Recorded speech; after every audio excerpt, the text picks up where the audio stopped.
भिवंडी शहराची सांस्कृतिक ओळख असलेल्या छत्रपती शिवाजी महाराज अश्वारूढ पुतळा परिसर आणि स्वर्गवासी मीनाताई ठाकरे रंगायतन येथील रखडलेल्या नूतनीकरण कामांची लोकप्रतिनिधींनी पाहणी केली आहे।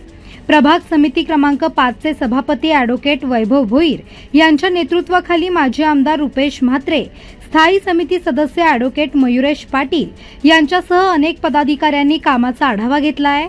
2017 पासून बंद असलेल्या मीनाताई ठाकरे रंगायतनाच्या दुरुस्तीसाठी तत्कालीन मुख्यमंत्री एकनाथ शिंदे यांनी 15 कोटी रुपयांचा निधी मंजूर केला होता।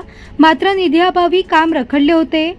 सध्या काम प्रगतीपथावर असले तरी ठेकेदाराला 3 वेळा मुदतवाढ देण्यात आल्याने लोकप्रतिनिधींनी नाराजी व्यक्त केली आहे।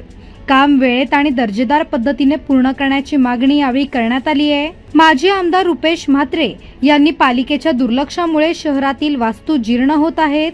दिलेल्या मुदतीत काम पूर्ण न झाल्यास शिवसेना शहरवासियांसह आंदोलन करेल असा इशारा दिला आहे।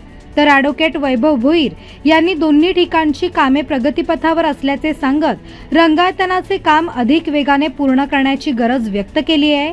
ॲडव्होकेट मयुरेश पाटील यांनी नूतनीकरणानंतर वास्तूंची योग्य निगा राखण्यासाठी तांत्रिक यंत्रणा उभारण्याची मागणी केली आहे। आज खऱ्या अर्थाने भिवंडी शहराची जी ओळख आहे ती छत्रपती शिवाजी महाराजांचा अश्वारूढ पुतळा आणि स्वर्गीय मीनाताई ठाकरे हॉल ह्या 2 वास्तू ज्या आहेत यांना एक ऐतिहासिक महत्त्व आहे आणि ह्या दोन्ही वास्तू नादुरुस्त अवस्थेमध्ये होत्या आणि त्या दुरुस्त व्हाव्यात किंवा त्या ठिकाणी ह्या दोन्ही वास्तूंचं निर्माण व्हावं अशा पद्धतीची जी शहरातल्या सर्व जनतेची शिवप्रेमींची जी भावना होती त्यानुसार गेल्या 3 वर्षा अगोदर म्हणजे सन्माननीय माननीय एकनाथजी शिंदे साहेब मुख्यमंत्री असताना दोन्ही वास्तूंसाठी मोठ्या प्रमाणात निधी देण्याचं काम सन्माननीय एकनाथजी शिंदे साहेबांनी केलं आणि ते कामं लवकरात लवकर लोकांना समर्पित व्हावी अशा उद्देशाने खऱ्या अर्थाने ही कामं होणं अपेक्षित होतं। परंतु दोन्ही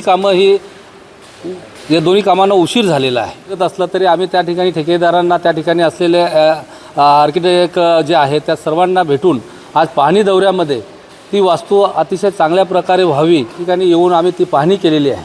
निश्चितच हे काम चांगल्या पद्धतीचं व्हावं, भले त्याला आणखी आता इतका उशीर तर झालेलाच आहे, 2 महिने एक्स्ट्रा आणखी लागले चालतील, परंतु चांगल्या पद्धतीचं काम होऊन या भिवंडी शहराची जी ओळख आहे ही पुन्हा चांगल्या पद्धतीने व्हावी हा ठेकेदार आणि सर्वांच्या मते की जुलैपर्यंत होईल, ऑगस्टपर्यंत झालं चालेल, परंतु काम चांगलं उत्तम दर्जेदार अशा पद्धतीचं व्हावं ही आमची सर्वांची अपेक्षा आहे आणि त्याप्रमाणे ह्या ठिकाणी काम झालं नाही तर निश्चितपणे आम्ही महापालिकेचे या ठिकाणी खरं तर सभापती आहे, सर्व सन्माननीय नगरसेवक आहेत, हे तर जाब विचारतीलच, महासभेत विचारतील, स्टँडिंगमध्ये मयुरेश विचारेल, परंतु सर्वसामान्य जनता म्हणून आम्ही सर्वजण निश्चितपणे या ठिकाणी कॉर्पोरेशनला जर वेळेत आणि योग्य प्रकारे काम झालं नाही तर निश्चितपणे कॉर्पोरेशनला त्या ठिकाणी जाब विचारणार। सर्वांनी आज या ठिकाणी दोन्ही जी कामं आहेत भिवंडीची जी शान मानली आहे ते छत्रपती शिवाजी महाराज चौक या ठिकाणी नवीन अश्वारूढ पुतळ्याच्या नूतनीकरणाचं काम माजी मुख्यमंत्री आणि सध्याचे उपमुख्यमंत्री नामदार शिंदेसाहेबांच्या यांच्या निधीमधून ही दोन्ही कामं सुरू झालेली आहेत। मला वाटत नाही आहे निधीअभावी ही कामं रखडलेली आहेत। ही कामं रखडण्यामागची बरीचशी कारणं असतील, पण आज आम्ही दोन्ही ठिकाणी स्वतः जाऊन त्यांची पाहणी केली, ठेकेदारांकडून विचारपूस केली आणि कामाची क्वालिटी आम्ही पाहण्याचा प्रयत्न केला। त्या दोन्ही ठिकाणी शहर अभियंता उपस्थित होते आणि त्यांच्यामार्फत होत असलेल्या कामाचा आम्ही आढावा घेतला। या ठिकाणी जर आपण पाहाल तर छत्रपती शिवाजी महाराज चौकाचं काम बरंचसं पूर्ण झालेलं आहे। येत्या 6 महिन्यात त्यांचं काम पूर्ण होण्याचं त्यांनी आश्वासन दिलेलं आहे। त्याचप्रमाणे ही जे भिवंडीमध्ये एकमेव जे नाट्यगृह आहे जे ज्यावेळी ही वास्तू नवीन झालेली त्यावेळी एशियात सगळ्यात जास्त कॅपॅसिटी असलेली ही वास्तू होती, परंतु काळा दरम्यान त्याची पडझड झाली, त्याचं काही रिपेरिंगचं काम झालं नव्हतं। माननीय नामदार शिंदेसाहेबांनी त्याच्यासाठी निधी उपलब्ध करून दिली आणि आज कामाचं स्वरूप चांगलं आहे। येत्या 2-3 महिन्यामध्ये इकडच्या ठेकेदारांनी सांगितलेलं आहे आम्हाला की 2-3 महिन्यामध्ये याचं आपण ओपनिंग करू शकतो। पाहणी दौरा झालेला आहे, यात काही गोष्टींचं निष्पन्न आम्हाला दिसलेलं आहे। स्टँडिंग कमिटीचे सदस्य असल्यामुळे मला काय अधिकार आहेत त्या अधिकारांचा वापर करून मी इथे जे ठेकेदार काम करत आहेत त्याचे तुटा दिसलेत मला, त्याच्यावर मी निवारण करायचा प्रयत्न करणार आहे। खरं तर आता सध्या जिथे मी उभा आहे ते मीनाताई ठाकरे हॉल आहे. इथे काही टेक्निकल गोष्टी आहेत. ठीक आहे, ठेकेदार येतो, काम करतो, काम करून निघून जातो, पण नंतर ते बघायला लागतं ते नगरपालिकेला. ते होता कामा नये. म्हणून माझी विनंती आहे ठेकेदाराला की आपण जे काम कराल नगरपालिकेचे टेक्निशियन लोकांना एकत्रित म्हणून काम करा. कारण कसं आहे, उद्या काही घडलं तर सारखं काही ठेकेदाराला फोन करा तुम्ही मुंबईत नावीवरून बोलवणार नाही. त्या संबंधित शहरीला माहिती पाहिजे की त्याची वायरिंग कुठे आहे, काय. तर इथे काय तो ताल दिसत नाही आहे, तो ताल तुम्ही पहिले सेट करा जेणेकरून ती व्यवस्था नीट राहील.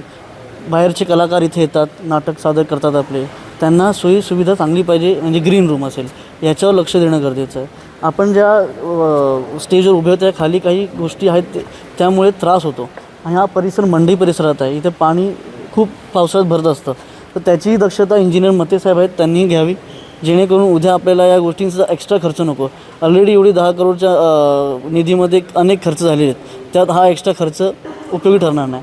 आणि दुसरं, मी स्टँडिंग कमिटीमध्ये अजून एक विषय टाकतो आहे की टेक्निशियन, इथे जे टेक्निशियन, साऊंड टेक्निशियन असतील किंवा लाईट टेक्निशियन असतील किंवा अनेक प्रकारचे टेक्निशियन जे लागतात त्याची पहिले मंजुरी द्या, त्यानंतर हा चालू करा, तरच हा वास्तू मेंटेन. 10 करोड टाकून महत्त्व नाही आहे, पण ते मेंटेनसाठी 1 करोड एक्स्ट्रा द्या तरी चालेल, तर जेणेकरून तो मेंटेन राहील. आणि छत्रपती शिवाजी महाराजांचं जे पुतळा बघितला आहे, अप्रतिम काम चालू आहे. आणि मी अभिनंदन करतो माननीय नामदार उपमुख्यमंत्री एकनाथ शिंदे साहेबांचं की आपण जी निधी उपलब्ध करून दिली आहे ते आम्ही नगरसेवक जेवढे सगळे नगरपालिकेत आहेत आम्ही तुमच्या त्या निधीला सार्थ देऊ. आम्ही सिद्ध करून दाखवू की भिवंडी शहरात हे जे 2 निधी जे मोठ्या प्रमाणात दिले आहेत हे म्हणजे अभिमानास्पद जी गोष्ट आहे ती आम्ही करून दाखवू तुम्हाला.